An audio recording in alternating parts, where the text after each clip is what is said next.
How's everybody doing today? This is Chopping It Up Hardcore with Hal Capone, discussion number 64. Today I'm talking to Nathan from the amazing Canadian band Karloff, who just put out a self-title this past Friday. Fucking amazing. Really insanely good. He's also the CEO of No Funeral Records.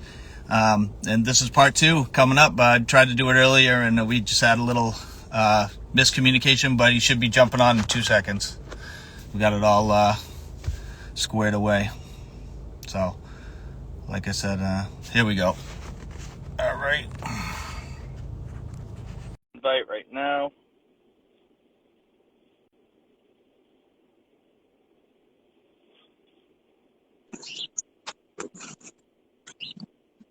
Hello. Nathan, how you doing? Good. How are you? Not I'm bad. so blurred. Yeah, you're a little blurry. What the hell? Huh. Can we roll with this? I kind of like it. Yeah, I mean, it's a little abstract, but I can deal with it as long as I can hear you fine. That's perfect. Yeah. How's the volume? Are we good? Yeah, you're good. Definitely. Cool. I want to Yeah. thank Let's you. do it. I want to thank you so much for taking time out today to chat with me, especially about the new album that just came out Friday. I just want to say first off that, man, I was fucking blown away when I heard it. Kind of shit that I like to hear, and it's definitely one of the best releases I've heard all year long by far. So I want to, hats off to you for that release. Sounds so great. I mean, mastered by Jack Shirley. Just really amazing stuff. Yeah, I appreciate that. Thank you. Glad to be able to chat finally. So. Yeah, definitely. Yeah. So usually, first off, what I ask is, what first got you into punk and hardcore? I know you talked to Ron from Gene Scene, kind of the pop punk stuff, but what was kind of the first thing that got you into hardcore, and then what were you listening to before that? Hardcore specifically, I liked a lot of like post-hardcore stuff. There's a local band around here called Silverstein that I was really into. It's that like mall emo kind of thing. Hot topic core, I guess, like what people call it. But that like definitely bridged the gap into like the more DIY stuff. But yeah, it all kind of started with like skateboarding and like playing like Tony Hawk, like the Tony Hawk Pro Skater games, and then from there just kind of like bridging on and like following labels. Like I was really into Victory Records. Found like Refused was like a big one, of course, but yeah, I don't know. I guess it all started with like skateboarding. So you mentioned Silverstein in the interview with Ron. So I never really heard Silverstein, so I went back and I listened to the covers that they did, and the Orchid and Swarm covers are like really good. I was kind of surprised how good they are. Like that kind of gave them respect from me, because like doing those covers, I was like, wow, this sounds pretty good. Yeah, it's weird because they've got that like the sound of the time, like that more like mainstream like pop hardcore stuff. But I think they're like actually cool people who like cool stuff. Like they definitely have like roots in DIY, and clearly like doing those covers, like even like Gorilla Biscuits and Good Clean Fun. Like I think like that's how I found like Propagandhi and American Nightmare. They covered those bands on like a 7" too. Yeah. So they definitely opened the door for me to like listen to a lot of different things and like go back and find the find out why this is important, like the pathway to Silverstein. I don't listen to them much anymore. I just like the sound just doesn't do it for me, but I'll go back for like nostalgia's sake, and that covers record is like still phenomenal. Yeah, definitely. Now, you mentioned Victory Records. What was, besides Refuse, were you kind of big on the Earth Crisis, Snapcase, Integrity, Dead Guy stuff too on that label? That stuff came later because like my era of Victory Records would have been like all the mall stuff, like Taking Back Sunday and like Hawthorne Heights and stuff like that. I still listen to Taking Back Sunday all the time. I think they're still a phenomenal band. At least the early records. I haven't really checked out any new stuff, which I probably should. Give them that at least. But No, I never really went. There was a time when I went back and like listened to Earth Crisis and Snapcase and stuff, but um, it never hooked me Yeah. for whatever reason. It just didn't stick. I really like Ringworm. Ringworm was like a cool hardcore band that had like a later one of their later releases was on Victory, I believe. But yeah, the Ringworm demo I still play all the time, Yeah. Yeah. I like which I think Ringworm too. A389 I think put out like a 7 inch of that demo. Um, yeah. So what? I know that you were. I mean, you still do noise projects too, and noise stuff like that. Was that first before the screamo type of stuff? Were you doing noise first? Kind of your first things that you were into? I started making noise before being in any bands. But as far as like listening and being interested in, um, noise came slightly after, or around the same time. It was all like late high school where I started like really finding the more raw sounding stuff. Um, yeah, I was probably listening to like Merzbow and Seisha around the same time, Yeah. and then I can't play music. Like I'm not a musician, so I would just like to yell and smash keyboards and stuff in high school. And now it's like a little more thought out, Yeah. like power electronic stuff. Like I've learned since then, but as far as making it goes, yeah, like noise definitely came first, and I don't think that's ever going away. Like I'll be doing noise for a very long time, even without a band. It's like it it it brings something new. You know, it's good for the brain, I guess you could say. Yeah. Yeah. Definitely. Now, do you have a project that you're doing right now with noise? Outside of like what Karloff is doing? Nothing that's gonna be like releasing anything. I just kind of like mess around on my own, um, just like jam out. But I don't record anything. Maybe one day I'll try to release like a record or something. But for right now, I'm just really trying to like nail down what I want to do. There's so much bad, like just mediocre noise releases out there. Yeah. That It's like I don't know. The world doesn't really need a new one from me. But maybe one day if I lock into something I'm really proud of. I just like the idea of blending it with punk music. I think that's really cool. Um, it More bands should do it. I mean, do what you want, but it's not something you hear every day. Yeah. Just blending like power electronics with harsh music, like Full of Hell. Obviously, like kind of like opened the door uh, for a lot of people to that concept. Yeah. Yeah, there's a band, Creation is Crucifixion from the '90s that kind of did that type of stuff. I don't know if you've heard them, but it's kind of like a heavy metalcore, but then they do noise tracks in between almost every song. Oh, that's awesome. I'll have to check that Yeah, out. yeah, it's really good. And those guys are super tech savvy and stuff like that. So it's an interesting and very thought provoking type of lyrics and project that they were doing back then. And also newer, Obrea Sky has been doing some great noise stuff in between there. Yeah, they're amazing. Yeah, They're really good. yeah, I love those guys. They're super fun to listen to. Um, so, did Karloff come first, or did No Funeral Records come first? Um, No Funeral kind of started as like just a name for me to do noise under. Hmm. And I did like a couple like one-off cassettes, and I think I put out a zine compilation of noise stuff um, before it was even really a label. But I guess technically the first Karloff release is the first No Funeral release. So I would say they started around the same time as far as like the current iteration of what No Funeral is. Yeah, and I heard in the interview that you were doing with Ron that Zegama Beach kind of had an influence on that because you were kind of working Absolutely. with Dave for a little while, and then you branched out and did your own thing. Yeah, absolutely. Before working with Dave, like all I wanted to do was like release noise stuff and do that. Um, and I just never did. And then I guess like, you know, after like learning and like being a part of like the Screamo DIY community, it was pretty clear that I was more in line with that sound. Um, just as far as like releasing stuff goes, like I said, there's so many mediocre noise things out there.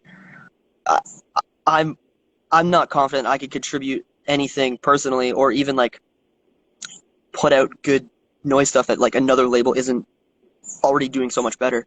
So whereas with screamo, it's like there are a lot of bands that go unnoticed or underappreciated because um, people just don't find that stuff. So Yeah.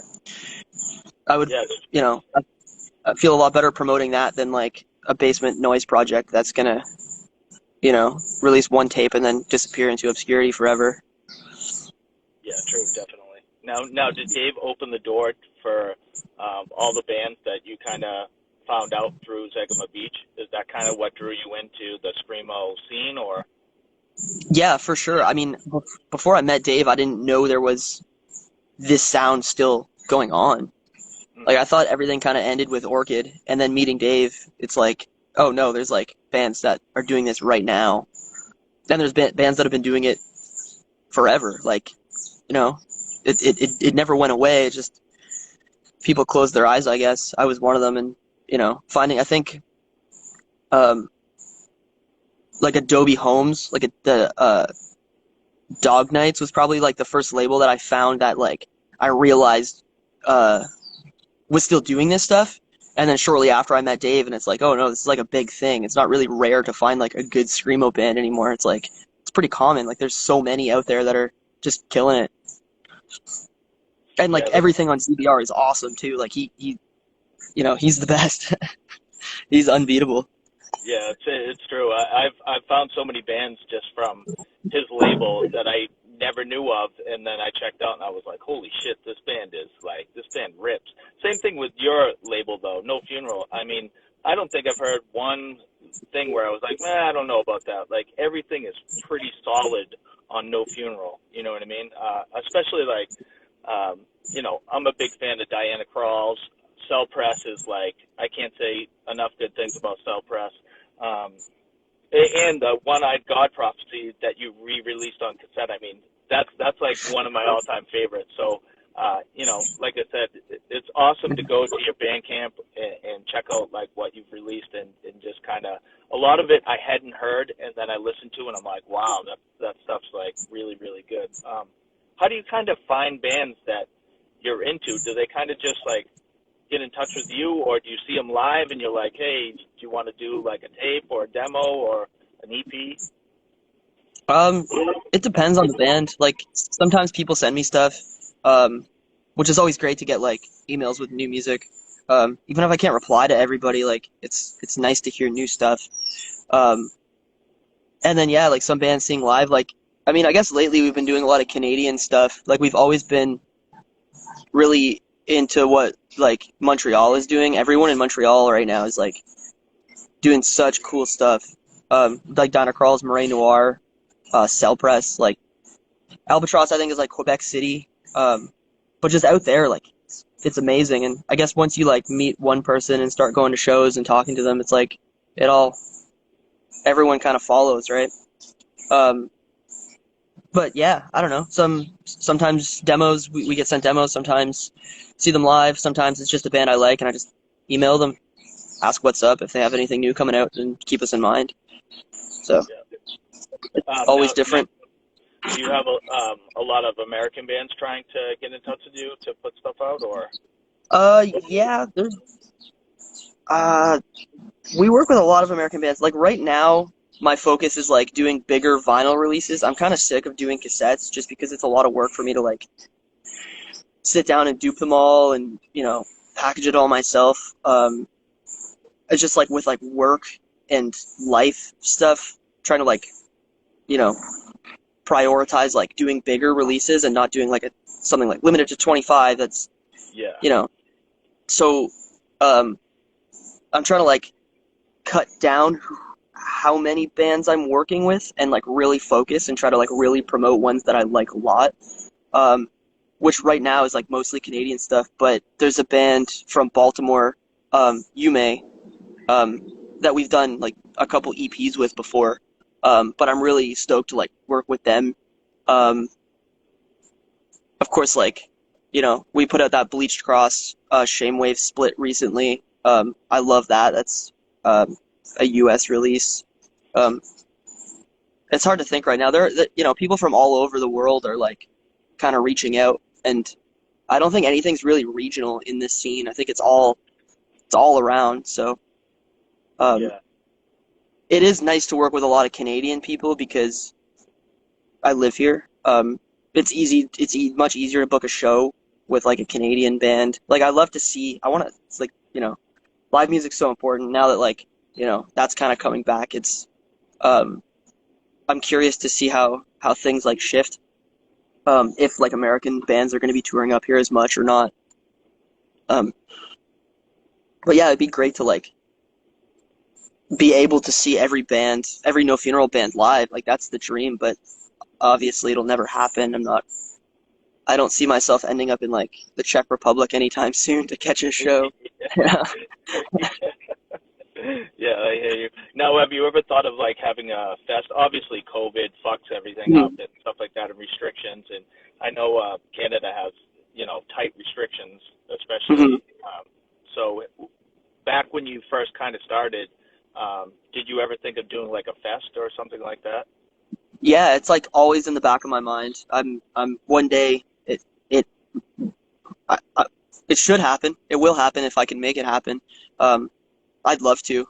Um, yeah, it would be great to like fly a band out or do something like really cool and crazy. Like that's the dream is just get a bunch of bands that I want to see, put them all on the same bill and do a big thing. Like we book shows all the time. Well, we did. I mean, it's coming back now, but Yeah. um, but like a fest is like that's the dream. That's the goal. We'll get there. Yeah, definitely. And I heard you saying that, especially when you book shows. 'Cause I used to book shows like, a long time ago too. But the thing that I liked that you were talking about was, setting up the band with food and a place to stay and stuff like Mhm. that. That's important, especially if it's like a smaller city. Because I used to book shows in a place called Haverhill, Massachusetts, which is kind of a smaller city compared to like Boston and Cambridge and stuff like that in Massachusetts. So I kind of wanted to do the same thing. Maybe if they needed a place to stay, I always had a place for them to stay. Try to get them food as much as possible. And I appreciate when you were saying that. It just makes that small atmosphere just like a good environment and special. You know what I mean? It makes it special. So Yeah, uh, I like when I you think it's said that. very important. It's very important to do. It's weird when I hear of like promoters not doing that. Like just really never known it any other way. Like I don't know, there's like people living in their in Walmart parking lots for like a few weeks at a time. Like it would be nice to at least have a couch, Yeah. at the very least. So yeah, if you book if you book shows, please, hook the bands up, especially if you can't pay them well. Like get them fed. Yeah, yeah, definitely. Now you're in Cambridge, Ontario. How far is Montreal from you? About 6 hours, 6 hours. six-ish, yeah, depending on traffic, but usually 6 hours. Yeah. Now is Toronto close too as well, or no? Toronto's about an hour out. This is like a good area. I actually just moved to Kitchener like last week, so like outside my new place right now. Which is like 10 minutes from Cambridge. It's the same region, but a little bit more going on here. But like Toronto's an hour out, London is an hour out, Hamilton is 40 minutes out. Like everything that you need to get to in Ontario is like really, really close to us, Yeah, which is great. Because you don't like an hour drive isn't much to like yeah. even to go see a show you want to see. Like if there's something happening in Ontario, usually we can get there pretty easily. Hmm. So it's a pretty central area, which is great. I know when Botfly um, toured Ontario, they would just like stay in this region. Um, I think the Pink Lemonade guys hooked them up with like a place to stay for a couple days, and they would just like stay here and then drive out to every show and drive back, because it was just easier to like stay in a place, keep all their shit together, Yeah, and then drive out every night instead of worrying about like where they're gonna sleep or I could be wrong about that. So tell me I'm wrong if I'm wrong, guys. I think that's what they did. I Yeah. always thought that was like a cool concept too. Just like, I don't know, home away from home, I guess. Just being able to like be comfortable in a city. Yeah, definitely. Speaking of botfly, this might be a secret. I talked to Doro from Diana Krall's a while ago, and she Mhm. kind of whispered a split with them. Are you releasing that, or is that a hush thing? Yeah, we're doing that. We're doing a 7 inch, but we're at the mercy of the pressing plants currently. We rejected a test press, and I don't know what's going on now. That was like months ago, and I keep trying to like pester them to get it done. Yeah, And I think everybody in the industry knows now, like the pressing plant times are ridiculous. Like people are waiting a year plus for a record if they're lucky. In most cases, more than that now. So we're really hoping to get that out sooner than later. I think as soon as the Botfly record drops, it's a conversation to have about just doing it digitally, to get it out there, and then maybe the 7 inch down the road. I don't like that idea, but uh, you can't wait around forever for somebody else to like, make up your release schedule. Just it's tiring. yeah. Like even No, the Karloff record, like we were supposed to have those months ago, like still don't have them. There's another couple of releases we're waiting for, like the Supine and Bawfly, still don't have those in hand. Um, and this is stuff that's like being planned for like over a year in advance, like and there's yeah. just nothing to do about it at this point, so it's kind of a bummer. But yes, Diana Krall's Bawfly split will be coming very soon. Nice, awesome. Um, Going back to Karloff, how did Karloff begin? Like, how did you guys get together? And were you like high school friends, and so on and so forth? Um, Me and Alberto, the guitar player, have been friends since high school. Um, and we've done like noisy stuff together before. Um, and then we met Marcel and our old bass player just going to shows, and we started this like noise project where we'd all just like kind of jam out and like record improv, just whatever. Um, I think like once a week or every 2 weeks or something. And then on the side, we were like, hey, let's start a band. And then I guess the Noise Project just kind of like formed into that band. Um, and then with like member changes and stuff. But yeah, I mean, like me and Alberto have been friends forever, but everybody else we just kind of met going to shows and talking to people, um, seeing who's on the same page. Um, Actually, we have a new drummer now who's also an old high school friend, which is cool. It's actually Jake, like Dead Friend Collective. He plays in a band called Block Parent. We're super stoked to have him involved, and I live with him. He's so talking Yeah, that's shop all the time. Really, really yeah, drilling into band life. yeah. Did you guys start in 2017 and then put out the demo in 2018, or did you guys Yeah, start in 2018? it was I think late 2017. I think the noise stuff was definitely 2017. Um, and then I guess like as the year shifted over, it became Karloff. I don't exactly remember when our first show was, um, but it was probably early 2018. Yeah. And speaking of first shows, did you always want to be the frontman of a screamo band, like, or was it like nerve wracking to kind of get out there at first in front of people? Um, I never really thought about it. I still don't really think about it. Like I don't, especially with Karloff. Like the crowd doesn't really exist to me when we play. Um, Hmm. it's just not a thought that I have. So it I think it comes pretty naturally. It's always you know nerve wracking to go out and yell about my feelings at all. Even when we practice, it's like I rarely do vocals. It takes a lot to just do that. Yeah, Because I like to put everything out. Mm. So yeah, like I still don't even think I'm like a front person. Like I like to play with my back to the crowd, and Yeah. I don't know. I've always wanted to do the noise thing. I've always thought like performing itself was really cool. Um, and like performance art and just doing like wild shit on stage has always been a thing for me. But with Karloff, it's kind of different. It's just all about like as cliche as it is to say, it's like the catharsis of actually playing and like just letting out all of your shitty feelings at once is just nice. Yeah, I can definitely relate to that. When I first started doing bands, I kind of had my back to the crowd too, just because of nervousness and stuff like that. Mhm.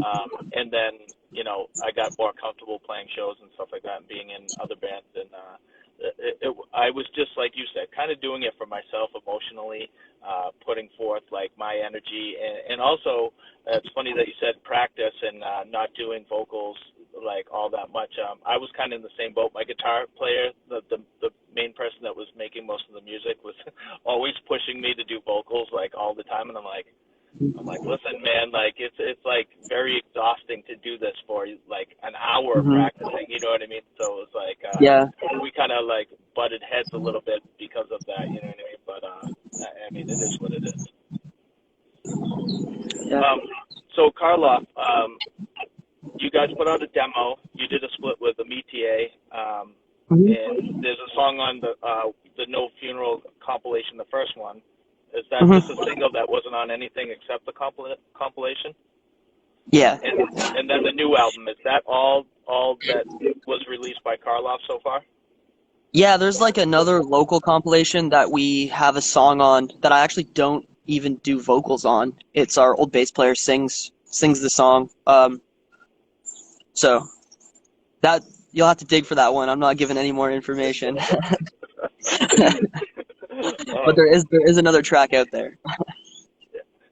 the reception on the new album seems to be like amazing. A lot of people are talking about it. How do you feel Mhm. about what people are saying about it, and are you satisfied with the output that you guys put out? Because like I said, it's amazing on my end, and I just want to hear like what you're feeling about the new release.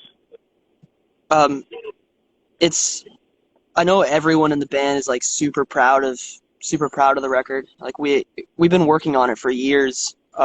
So you know, I think we're all really happy with how it turned out, and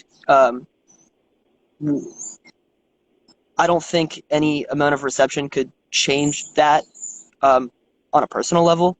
Um, I think we'd all be pretty happy either way, but it is very validating to see how much people are enjoying it. It adds like a new perspective to it for sure. I really didn't think it would do this well. So it's like when it came out, it's like my phone just did not stop ringing all day. It was like super overwhelming, but it's a good feeling for sure. I'm like, you know, very very happy with how everything's turned out. Yeah, nice. And you said that you've been waiting on the vinyl for a while now. Obviously, Hmm. you guys probably worked on newer songs, right? So there's probably new songs in the in your wheelhouse right now. Yeah, we're currently working on stuff. There's nothing really finished. And with the new drummer, I mean, I don't think anyone should expect to hear uh, anything off the old record played live. I know that might be disappointing for people, but yeah, we're a new band now. We're moving forward. Just really excited to like start writing more and like expanding on what we've already done. So do you have any shows lined up now that you're saying kind of regulations are easing up there? Um, Nothing yet. We still need to like lock in. Like we don't have a finished song of like the new lineup, so Yeah. we're working on it. We get together when we can to like flesh it out, but there's currently nothing coming up. Yeah, there must be a fever in you to play live because like I Yeah, said, for sure. like my old band, High School Sweethearts, I feel like we were better live all the time than on recording, and I Mhm. just felt better doing stuff live as well too. So I'm sure all you guys are chomping at the bit to get out there and play songs. Yeah, I would absolutely love to play. We have another band, Safety, which we've played a couple shows with since like restrictions have been lifted, but it's definitely not the same. Definitely not the same feeling you get from that band as Karloff. It would yeah, it'd be great to play.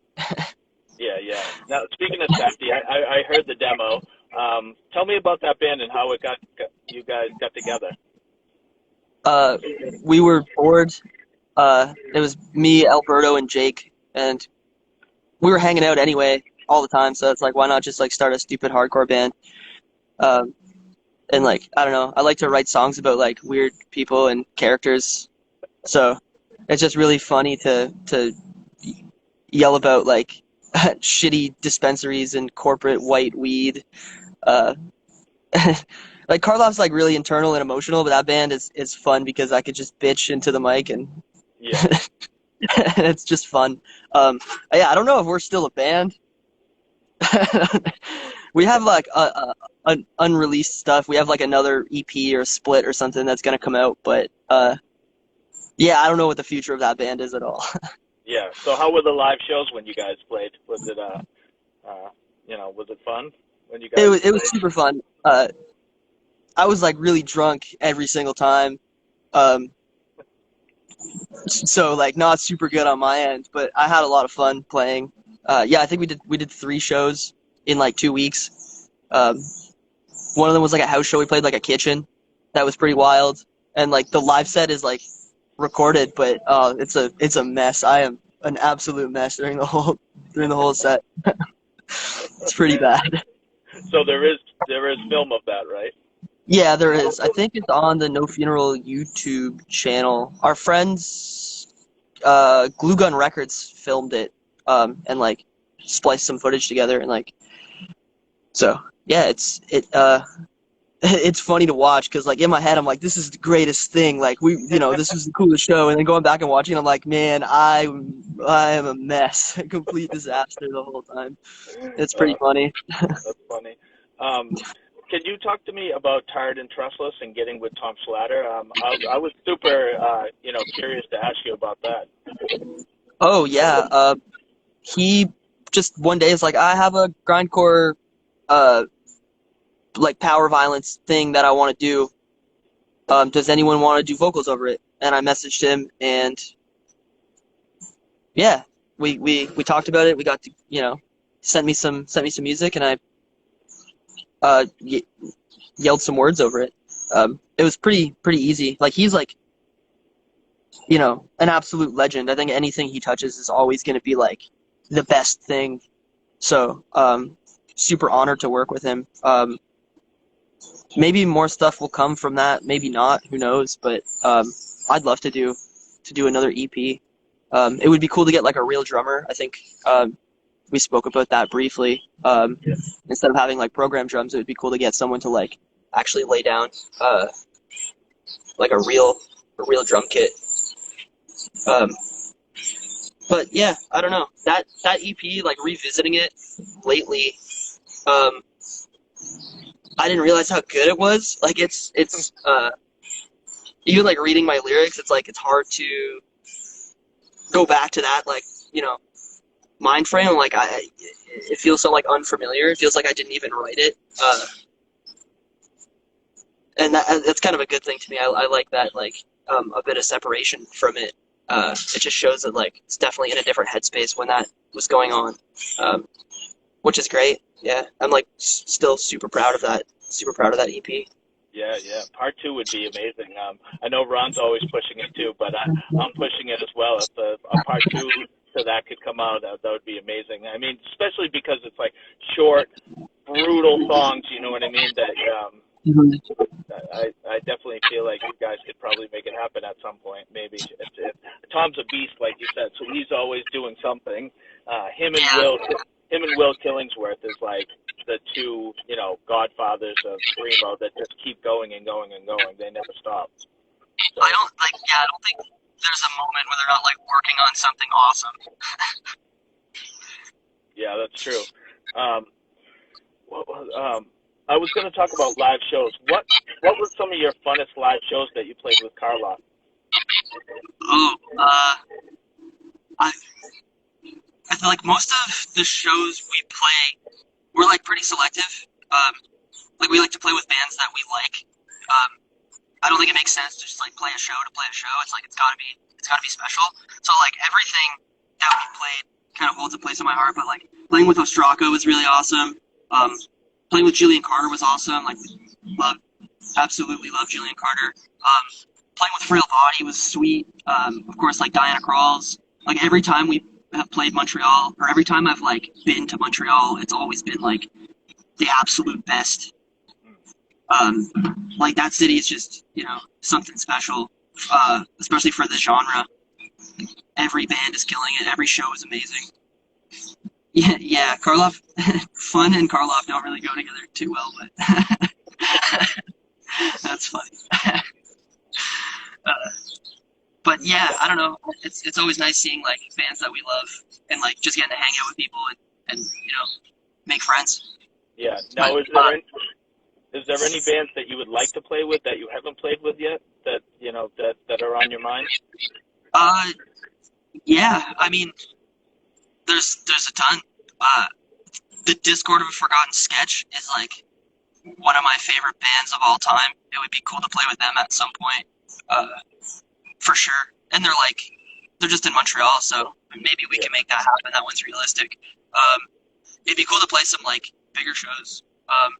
I really want to play with Jerome's Dream. That would be awesome. I think it would work well together. It's like a band that's definitely been inspiring. But yeah, I don't know. I'm stoked. I'm just like stoked to book cool bands, even if we don't get to play. Like I want Jillian Carter to come back up here. I want to do a bunch more with Jillian Carter. There's like way too fun to hang out with. It's always like a good time with them. So, yeah, I don't know. Yeah. There's a lot of cool screw bands. Yeah, it was like booking shows for me too. It was like I didn't always book my band either because I kind of didn't want to be like, like put my band in just with people that I really respected all the time. You know what I mean? Like all the shows that I set up, I didn't want us to play every single show. So it was nice to just sit back and watch the band that I really loved. The last show that I booked was with Bravo fucking Bravo, La Antiem, Sinaloa, and a couple other bands that were really, really good. And I haven't booked a show in a long, long time, but I'm talking about doing a fest maybe. I'm turning 50 soon, so I might do one after I turn 50 up in New Hampshire, Massachusetts area. Awesome. Birthday fest. Yeah. I'm a old schooler for sure, but like I said, I still love listening to like all new stuff. Obviously, I love old stuff as well, and it's just been really fun to talk to people, old and young, about the scene, and keeping it fresh. Yeah. So I don't want to hold you up too long. So usually I do a rapid fire. So you ready for a rapid fire? Let's do it. All right. My first question: all-time favorite New England hardcore band or screamo band from New England? So Massachusetts, Rhode Island, New Hampshire. I feel like I have to say like a Métier because the split, but yeah, let's go with that. Fuck it. All right, sweet. I thought for sure you were gonna say Orchid. No, let's go with the Métier. Fuck it. All right, sweet. I love it. My next question: what was the first punk hardcore show you attended? Oh man, probably Silverstein. Let's just go with that. I think that's wrong, but you know what? No, it's probably some like shitty local high school band that's like, not in my memory anymore. Well, Battle of the Bands don't count. Like a real hardcore show that you went to, or screamo. Oh, screamo? Maybe like Fox Mulder from Toronto. Nice. Yeah. Nice. Yeah, because Dave used to book shows in Hamilton at the Doors Pub, so it's probably one of those for screamo for sure. Yeah. Now, did you ever do a deep dive of like the old Canadian like hardcore screamo bands that kind of started the wave, like maybe like Swarm or New Day Rising or Spread the Disease, or I mean, there's a band called Black Ships from Montreal that were like Yeah, amazing. Did you do a yeah, deep dive into those older bands? yeah. I love all those bands, for sure. And like obviously like Shotmaker, Okara, Mm. Uranus, When I Got Prophecy, like Three Penny Opera. There's like a ton of like Canada was killing it. Canada's always been killing it. Yeah, yeah, I know. I always say it too, and even now it's killing it too. I feel like there's I mean, obviously, people would say people are biased and stuff like that, but I think Canada is killing it right now too as well. Like all the new bands that have come out in the past like 3-4 years have been like insanely good. And I don't know what's in the water up there, but it's producing some amazing music for sure. Yeah, like Terry Green. We have Terry Green. I don't know. That's like one of the greatest bands of all time. Can't go wrong. Can't go wrong up here. So, Yeah, that's nice. My next question: what was your all-time favorite show that you played? um, I don't know. I'm gonna go with Diana Krall's EP release in Montreal. I met a lot of cool people that night, and yeah, it's just an amazing time. I feel like that like kickstarted a lot of what I'm doing now was that show. So, And what venue was that at? it was in a basement. I can't remember what the house was called. They only did, I think, 3 or 4 shows. Um, but yeah, it was. I think Johan lived there. Vicky, who is in Ryloth, um, lived there, and a couple other people. Yeah, yeah. It was just like a basement show. It's cool. It's like karaoke after everyone's having a good time. Nice, It's nice. awesome. That's great. Yeah, basement shows are some of the best times ever, for sure, definitely. My next question: what was your all-time favorite hardcore punk show you attended but you didn't play? Oh, that's a loaded question. One that's sticking out in my mind right now might not be my absolute favorite, but it's notable. Sect played this like Ooh, empty room in Hamilton with this band called Cokejaw. And Cokejaw is fucking just crazy. Like they're so fucking fun. And then Sect, obviously, like anything Chris Callahan does is amazing. So yeah. that one stands out as being like something more typical hardcore. That one's definitely a standout show. What about what about in the screamo genre? Like New Friends Fest is unbelievable. So does that count? It's a fest. It's a bit. Yeah, yeah, that counts definitely. Yeah, definitely. Yeah. Now that Yeah. was the one. That was the one with City of Caterpillar and did Majority Rule play that too? Yeah. Yeah. That was New Friends Fest 2. There was one the year prior, which is where I actually like met Diana Krall. This is like the first time I saw them, and we saw Albatross 2. And they like blew me away completely. Coma Regalia played. Um, yeah, Soul Glow. Yeah, it was like just both years. Like I was really looking forward to the third one too.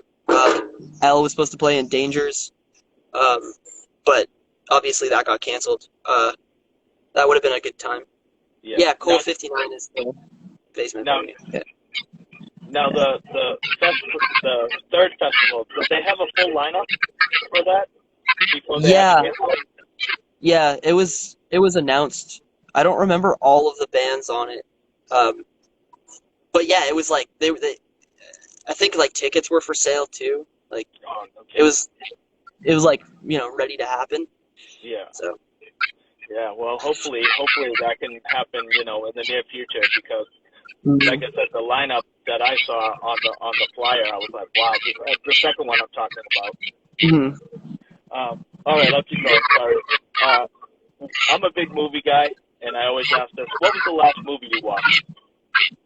I saw Lamb yesterday. It was Oh, you like, did. yeah, yeah. We How went to was the it? theater to see it. It's very good. It's very, very atmospheric. Like, there's not much of a plot. Um, It's a lot of like long, dragged out shots. It's pretty short too. It's only like an hour and a half, I think. So it goes by quickly.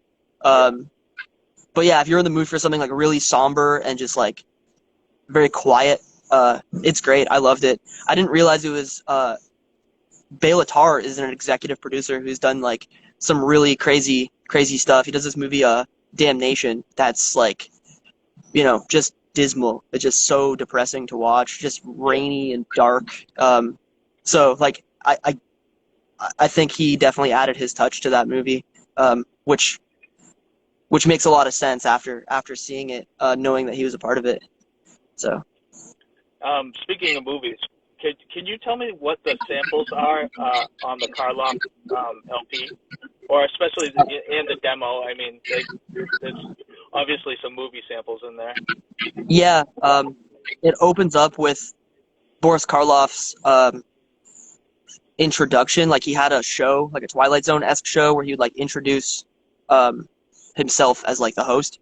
So I just like chopped that up. So that's where all that Karloff stuff comes from. On Ocean or Other, it's a sample from a movie, Call Me By Your Name. It's a monologue the father makes that really, really hits me hard every time. That's a movie I can like watch and I cry without fail every single time. I love that movie. And the final sample, there's a spoken word part that a friend recorded, which I guess is kind of a sample. I don't know where the words came from. I found it a note in my phone. I might have stolen it from a book or something. I don't really know. I don't remember. But it hit me hard when I was like going through my notes. So I just got someone to record it. And then the final sample is from a Twilight Zone episode called The Lonely. And Twilight Zone is one of the greatest shows of all time. So there's a lot you could pull from Twilight Zone that like reflects emotion. Nice. Speaking of Boris Karloff, was that kind of how you thought up the name Karloff? Yeah, definitely. Yeah, there's like a lot of my creative projects just like kind of steal from movies and TV. It's like important stuff to me. Everything's pretty referential. Yeah. Now, have you heard the other bands that are named Karloff too? Because yeah, they're actually good. I like them, like a DB like punk band. Yeah. Unfortunately, they're good, but shouts out, guys. It's the last record is pretty sick. I mean, I think isn't there like a kind of like a black metal Karloff too? They're probably. I don't think the name is like too original, so it's there's probably a couple. I know there's like a really shitty metalcore band that put out a demo. Yeah. I think that's the one I was talking about, from England or something. I think they're from England. I don't know. I could be wrong though. On the movie kick again. What's your favorite horror movie of all time?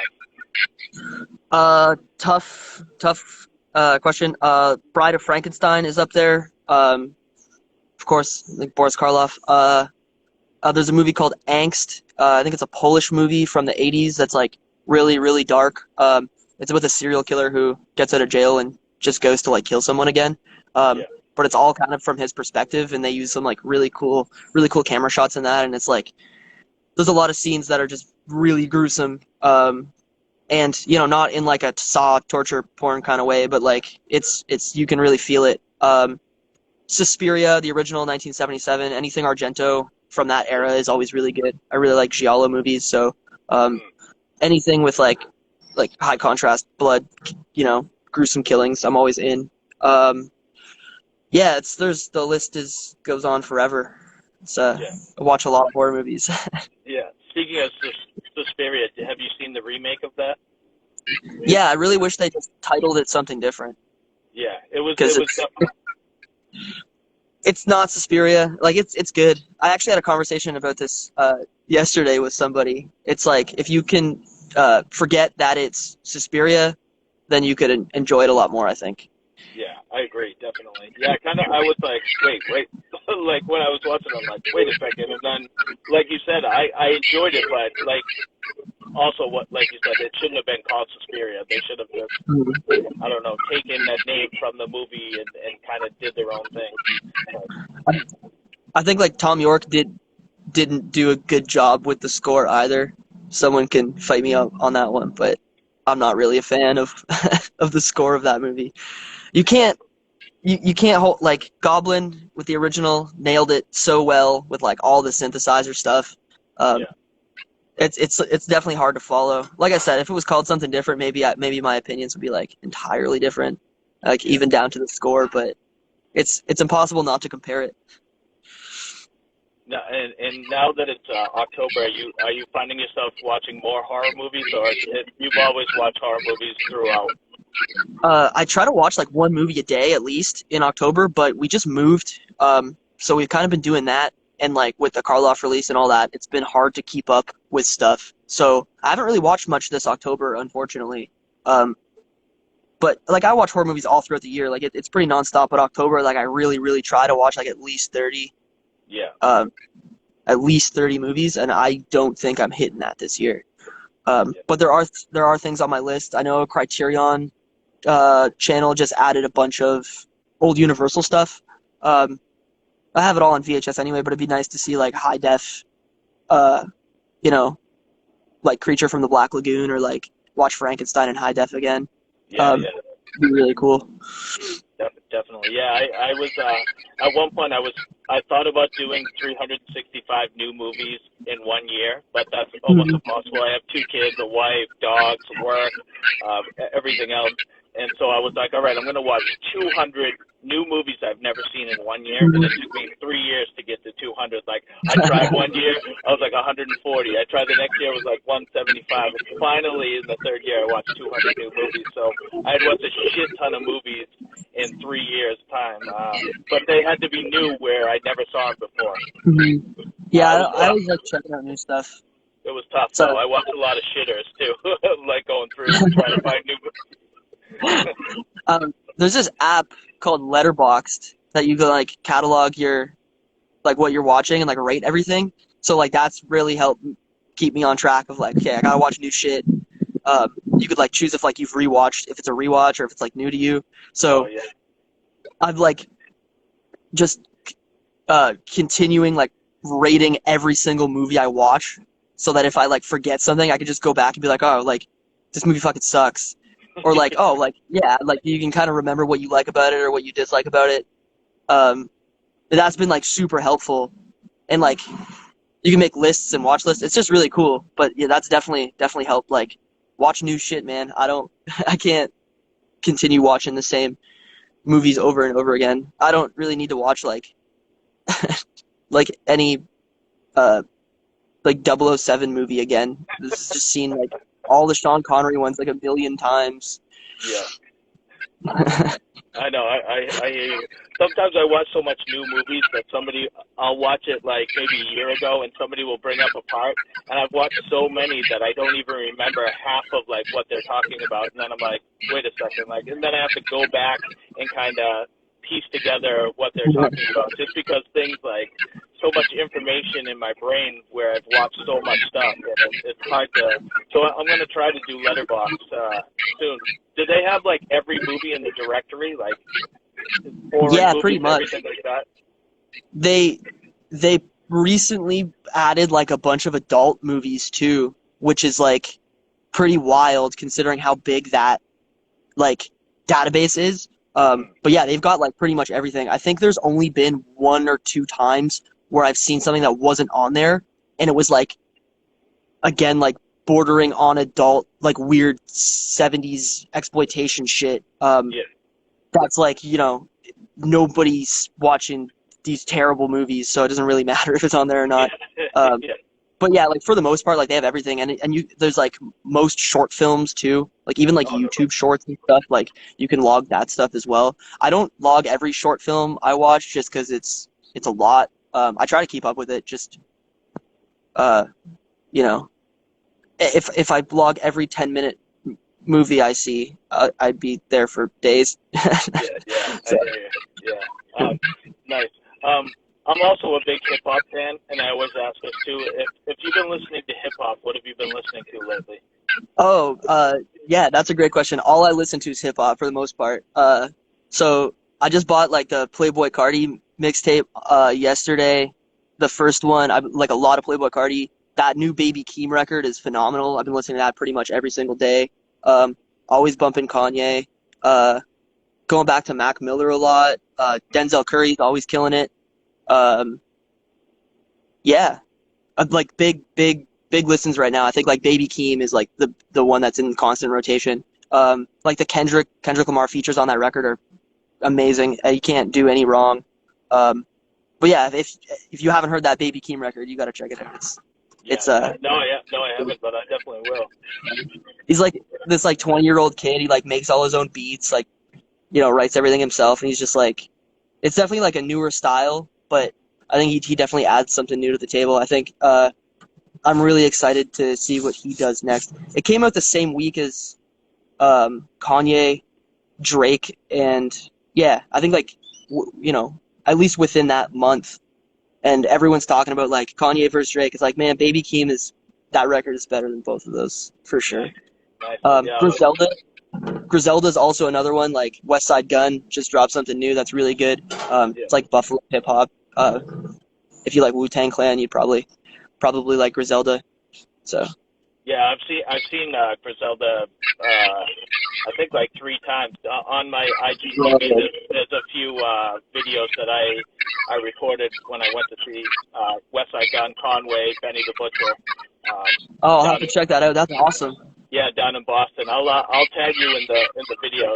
It's funny. Yeah, one of the West Side Gun shows that I recorded way back, like years ago, was like one of his first shows that he ever played live. So it's they were kind of just getting their feet wet, getting on stage, and then you see span like years later, and then I have them on like a bigger stage, and you can tell the difference. It's just funny to see the transition that those guys made playing live. Yeah, they've been going at it for so long too, and I feel like they like just recently kind of hit the next step. Like everyone in hip hop's talking about Griselda, and like it's weird because like I think West Side Gun put out like his first thing like 10 years ago or something, if not more than that. Like they've been around for a while. Yeah, I don't know if it's been 10 years. I think it's been a good maybe 7 years at least. I think the first single I ever heard was a track by him and Sean Price off the first like EP that he put out. I forget what the name. I think the name of the song is Black Tar. I think, but I think that was like 7 years ago, maybe 8, but I don't think it's been 10 years yet.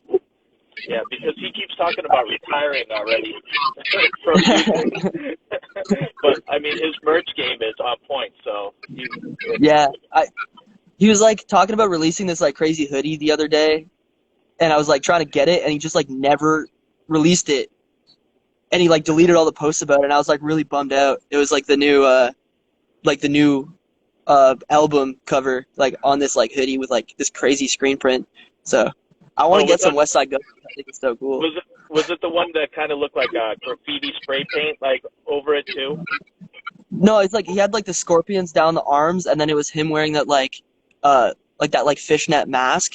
Yeah. It's like the Hitler Wears Hermes 8 like album cover. There might have been spray paint on it. Yeah. But yeah, it was awful. I saw like a white one that had like spray paint on it just the other day, but I don't know if Oh yeah.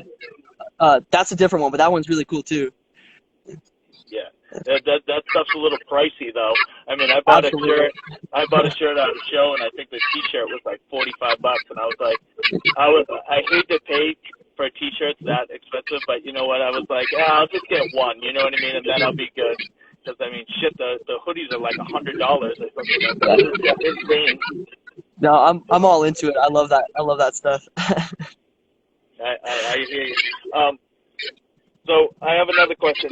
Favorite song to play live for you? I don't know. Everything like I mean, we kind of play like the record sounds. It's just nice to just do it all. There's no like one favorite that you like to rip into. I like Shine is cool. Because there's like a breakdown, and it's nice to have a break. Yeah. Playing Ocean or Other is always fun. I like to kind of just sit and cry to myself while the band does their thing. That's always nice. But yeah, I think like just playing is nice. Nice, nice. And finally, I just wanted to ask if anything's on the horizon for No Funeral that you can maybe shed some news on, and anything else that's happening in your world before we wrap this up. No Funeral. I'm just playing catch up at this point. I need to get everyone's records out to them. I'm not really taking on anything new. Um, I need to that One-Eyed God Prophecy tape. I still need to dupe that. There's some more Karloff merch coming. I think we're gonna do a VHS release of the music video that Torin did for us. So small stuff like that. There is another VHS release coming out for Frail Body. I don't know if I can talk about that, but I guess I am now. Uh, so yeah, just some small like little niche projects. Nothing really big at the moment because um, yeah, people need to get their records. Like I don't want to take on more projects when I have like 3 or 4 pre-orders coming. Oh, there is something we have at the pressing plant. There's a band called Grabare from here that's really good. 2-piece like sludgy, super loud. The best dudes ever, like the nicest people. But they have a record coming out that's fucking phenomenal. We're working with a bunch of different labels on that one. Super excited to get that heard. And they got a bunch of music videos and fun stuff coming with that too. So as far as creative stuff coming, not much. Hopefully writing some new Karloff tunes and maybe playing a show in the next like year. Yeah, definitely. I also had one question too. Do you think CDs are a dead thing now? Because I'm an old schooler. I still kind of, I mean, I stream a lot. Obviously, I do Spotify and Bandcamp and stuff like that. But I'm kind of an old schooler that still likes the CD jewel case with like that thing. I sold all my vinyl, so that's like what I have left is just like stacks and stacks of CDs. Do you think CDs are a dying thing, and are they dead to you? Absolutely not. Like, most of my friends have CD players in their car, so like, I bought like a CD last week. I really wanted to do Karloff CDs. Like, we did that because like I don't know, it's fun. I like the packaging. It's unique. It's not big, but it's really fun to do the layout and stuff for CDs. So yeah, I love CDs. I'm still buying CDs, especially Screamo CDs. There's something really special about that. I really want people to fuck off with like handmade packaging with CDs because it doesn't fit nicely on my shelf. Just do a jewel case, please, guys. If you're gonna do CDs, I have so many, and your oversized case, cardboard stapled together is really really cool, but I have nowhere to put it. I'm feeling you on that one, definitely. I have those kind of stacked up by themselves, like together, and then everything else is kind of nice and neat. Yeah, that's how you have to do it. There's no other way. I mean, with No Funeral, is there possibility that you release something on CD other than like maybe Karloff? Yeah. I mean, like, I want to do more Merzbo stuff because he's just awesome to work with. And I know like noise people really like CDs. Just the digital format is just like a good way to do that. So I'd like to release a Merzbo CD, maybe like reissue the albums we already did. And if anybody actually wants CDs, then like I'm not opposed to like repressing stuff in like smaller quantities. Like I would love to get more CDs out there. But even like the Karloff CD, like we sold a bunch of records, but we sold like 1 CD or like 2 CDs. So it's like we did 100. Like I feel like I'm gonna give them away more than we're gonna sell them. But yeah, we'll see. I would like personally love to do them, but if I'm just losing money, there's no point. Yeah, true. Because you did a CDR for the demo of Karloff, right? Yeah. Is that what you were talking about, those ones? No, we did a CD for the LP as well. Oh, you did? Nice. Yeah, we did like tapes, CDs, and vinyl. We went the whole way. Nice. So the CDs are the only thing we have. You're probably one of the only people that are with me on CDs. I always ask that, and they're like, "No, I kind of do like vinyl or cassettes," and I'm like, "Man, all I do is really CDs and stream stuff." That's where I'm at. There's a band from around here, pop punk band called Block Parent, and they did like a really nice CD. The guitar player of that band is like an amazing artist, and they did this like crazy layout, and it looks so good. And I'm like, you know what? Like, they didn't do vinyl; they just did CDs. I'm like, this looks so cool. Like, fuck it, we're doing Karloff CDs. Like, it's so awesome looking. And I think Grabert we might be doing CDs as well. So Oh, hopefully, nice. hopefully more CDs.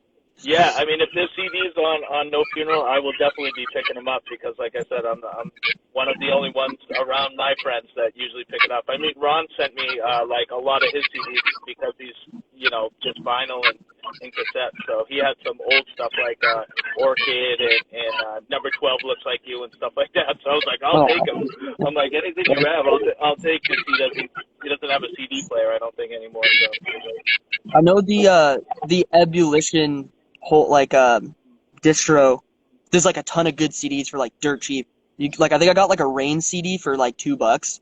Really? Like something No like shit. really, yeah. So if you want to like beef up the CD collection, definitely Yeah. definitely check out the Ebullition wholesale list. I'm always taking a dive in Discogs too. Discogs, I'm always like, oh, it's like I always see like great things on there for pretty cheap. Then you like look at something you really need, and it's like $100 though. Yeah, yeah. All right. Well, I don't want to take too much of your time, Nathan. I super appreciate you talking with me. I was dying to talk about the new Karloff album, and I just want to say hats off to you on such a great release. I'll tag you in that Griselda, and I haven't seen Angst, so I'm definitely going to look that up and get on Yeah, Letterboxd as well. yeah, So hell yeah. Send me your account. We'll follow you and be good. yeah, Talk about yeah, movies. definitely. Yeah. Any recommendations about movies that I haven't seen? I try to see everything. So like I said, anything new that somebody gives a recommendation on, I'm dying to go see it. You know what I mean? I was almost watched. I think it's a Spanish movie called Untamed last night, but I fell asleep before I started it. Have you heard of that? I have not. I'll send you the trailer to it because I haven't seen it, but I heard good things about it. Awesome. It's newer?